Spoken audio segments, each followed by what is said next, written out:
ମୁଁ ଆଜି ଆପଣମାନଙ୍କ ସହିତ ସେୟାର କରିବା ପାଇଁ ଯାଉଛି ହୋମମେଡ୍ ହେୟାର ସିରମ୍। ଏଇ ସିରମ୍ ଆପଣଙ୍କ ହେୟାର ଗ୍ରୋଥରେ ସାହାଯ୍ୟ କରିବ। ଚୁଟି ଯଦି ମଝିରୁ ଛିଣ୍ଡୁଛି, ଛିଣ୍ଡିବା ବହୁତ ମାତ୍ରାରେ କମିଯିବ। ଆପଣଙ୍କ ଚୁଟି ସିଲ୍କ ଆଉ ସାଇନ୍ ରହିବ। ଆପଣମାନେ ତ ବହୁତ ସାରା ସିରମ୍ ୟୁଜ୍ କରିଥିବେ, ହେଲେ କିଛି ପ୍ରଡକ୍ଟ ଆମକୁ ସୁଟ୍ କରେ ଆଉ କିଛି ପ୍ରଡକ୍ଟ ଆମକୁ ସୁଟ୍ କରେନି, ଯାହା ବଦଳରେ ଆମର ବହୁତ ସାରା ହେୟାର ଫଲ୍ ହୁଏ। ସେଥିପାଇଁ ମୁଁ ଆପଣଙ୍କୁ ସଜେଷ୍ଟ କରିବି ଆପଣଙ୍କ ସ୍କାଲ୍ପରେ ଯେଉଁ ସାରା ସିରମ୍ ସୁଟ୍ କରୁଛି ଆପଣ ସେଇଭଳିଆ ସିରମ୍ ୟୁଜ୍ କରନ୍ତୁ। ଦେଖନ୍ତୁ ମୁଁ ଆଜି ଯେଉଁ ସିରମ୍ ୟୁଜ୍ କରିଛି ଗୋଟେ ବି ମୋର ଆଜି ଚୁଟି ଝଡ଼ିନି। ହେୟାର ୱାଶ୍ ପରେ ମୁଁ ଚୁଟିକୁ ଗୋଟେ ଟାୱେଲରେ ବାନ୍ଧି ଦେଇଥିଲି। ମୁଁ ଯେବେ ବି ହେୟାର ୱାଶ୍ କରେ ସବୁବେଳେ ମୁଁ ଚେଷ୍ଟା କରେ ଯେମିତି ବିନା ହିଟ୍ରେ ମୁଁ ଚୁଟିକୁ ଶୁଖାଇବା ପାଇଁ। ଏମର୍ଜେନ୍ସି ନଥିଲେ ମୁଁ ଡ୍ରାୟର୍ କେବେ ବି ୟୁଜ୍ କରେନି। ଆପଣମାନେ ବି ଆଭଏଡ଼ କରନ୍ତୁ, ଯେତେ ପାରିବେ ଏୟାର ଡ୍ରାଏ କରିବା ପାଇଁ ଚେଷ୍ଟା କରନ୍ତୁ, ନର୍ମାଲି ଚୁଟି ଶୁଖାଇବା ପାଇଁ। ଆଉ ଗୋଟେ କଥା ମନେ ରଖିଥିବେ, ଡାଇରେକ୍ଟ କେବେ ଚୁଟି ଧୋଇ ସାରିଲା ପରେ ମୁଣ୍ଡ କୁଣ୍ଡେଇବେନି ଯେତେ ପର୍ଯ୍ୟନ୍ତ ଚୁଟି ଶୁଖିନି। ଚୁଟି ଶୁଖିଲା ପରେ ହିଁ ଆପଣ ମୁଣ୍ଡ କୁଣ୍ଡେଇବେ। ଯଦି ଚୁଟି ଓଦା ଥିଲା ସମୟରେ ଆପଣ ମୁଣ୍ଡ କୁଣ୍ଡେଇବେ ବହୁତ ସାରା ହେୟାର ଫଲ୍ ହେବ। ଯଦି ଆପଣଙ୍କ ମୁଣ୍ଡରେ ବହୁତ ସାରା ଲଟା ହେଉଛି ଏହି ସମୟରେ ଆପଣ ତାକୁ ହାତରେ ଛଡ଼ାଇବା ପାଇଁ ଚେଷ୍ଟା କରିବେ। ଏବେ ଚୁଟି 70% ଶୁଖିଗଲାଣି। ଏବେ ମୁଁ ଆପ୍ଲାଏ କରିବି ହୋମମେଡ୍ ସିରମ୍, ଯେଉଁଟାକି ମୁଁ ନିଜେ ବନେଇଛି।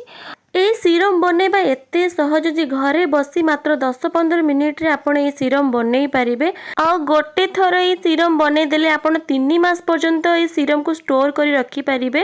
ୟାକୁ ବନେଇବା ଏତେ ସହଜ ଯେ ଆପଣ ଥରେ ବନେଇଲେ ହିଁ ୟାକୁ ଜାଣିପାରିବେ। ମୁଁ ଆପଣଙ୍କୁ ବର୍ତ୍ତମାନ ବନେଇକି ଦେଖେଇବି କି ୟାକୁ ମୁଁ ମାତ୍ର 15 ମିନିଟ୍ରେ ଘରେ କେମିତି ବନେଇଲି। এই ସିରମ୍କୁ ମୁଁ 3 ମାସ ହେଲା ବ୍ୟବହାର କରୁଛି ଆଉ ବହୁତ ଉପକାର ହେଇଛି ମୋର।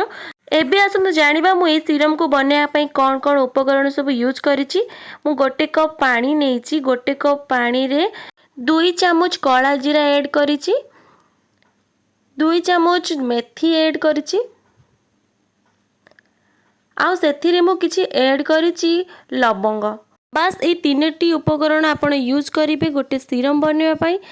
ଯେତେ ପର୍ଯ୍ୟନ୍ତ ପାଣିର କଲର୍ ଚେଞ୍ଜ ହେଇନି ଆପଣ ସେତେ ପର୍ଯ୍ୟନ୍ତ ତାକୁ ଫୁଟେଇ ଚାଲିବେ। ଗୋଟେ କପ୍ ପାଣିକୁ ପୁରା ଅଧ କପ୍ କଲା ପର୍ଯ୍ୟନ୍ତ ପାଣିକୁ ଫୁଟେଇ ଦେବେ। ପାଣି ଏଠି ମୋର ଅଧ କପ୍ ହିସାବରେ ଫୁଟି ସାରିଛି। ଏବେ ମୁଁ ତାକୁ ଭଲ ଭାବରେ ଛାଙ୍କି ନେବି। ତା ଦେହରେ ମୁଁ ଆଡ଼୍ କରିବି 1 ଚାମଚ ଆଲୋଭେରା ଜେଲ୍। ବାସ୍ ଆପଣଙ୍କର ରେଡ଼ି ହେଇଗଲା ହେୟାର ସିରମ୍।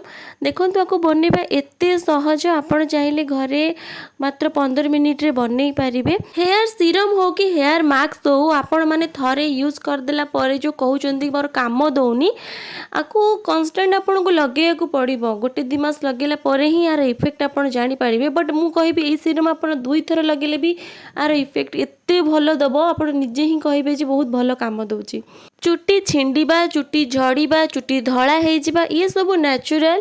ଇ ବୟସ ବଢ଼ିବା ସାଙ୍ଗେ ସାଙ୍ଗେ ଏଇସବୁ ପ୍ରୋବ୍ଲେମ୍ ଧୀରେ ଧୀରେ ବଢ଼ି ବଢ଼ି ଚାଲିବ। ବଟ୍ ୟାର ବି ସଲ୍ୟୁସନ୍ ପ୍ରାକୃତିକ ଉପକରଣରେ ବି ଆମେ କଣ୍ଟ୍ରୋଲ କରିପାରିବା। ସିରମ୍ ଏବେ ବନିକି ରେଡ଼ି ହେଇସାରିଛି। ଏବେ ମୁଁ ଆପ୍ଲାଏ ବି କରିସାରିଛି।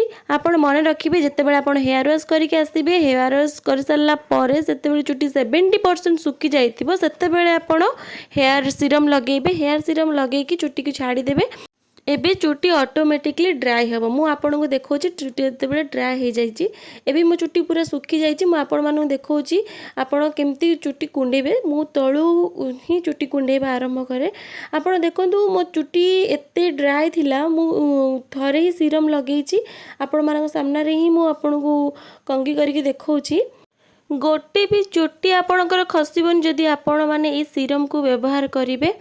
ବିନା କିଛି କେମିକାଲ ୟୁଜ୍ କରି ଏଇ ପ୍ରାକୃତିକ ଉପାୟରେ ଆମେ ଯଦି ଆମ ଚୁଟିକୁ ଏତେ ଷ୍ଟ୍ରଙ୍ଗ ଆଉ ହେଲ୍ଦି କରିପାରିବା, ତାହେଲେ ଆମେ ପାର୍ଲର ଯାଇ ହଜାର ହଜାର ଟଙ୍କା ଖର୍ଚ୍ଚ କରିବା ଆଉ ଏମିତି କେମିକାଲ ଜିନିଷକୁ ୟୁଜ୍ କରି ଚୁଟିକୁ ଆହୁରି ଡ୍ୟାମେଜ୍ କରିବା ହିଁ କ'ଣ ପାଇଁ।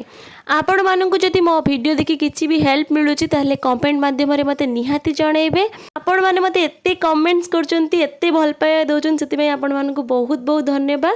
ଆଉ କମେଣ୍ଟ କରିବାକୁ ଜମା ବି ଭୁଲିବେନି। ଆପଣମାନଙ୍କୁ ମୋ ଭିଡ଼ିଓ କେମିତି ଲାଗିଲା। ଦେଖା ହେବ ନେକ୍ସଟ ଭିଡ଼ିଓରେ। ରହିଲି, ଟାଟା।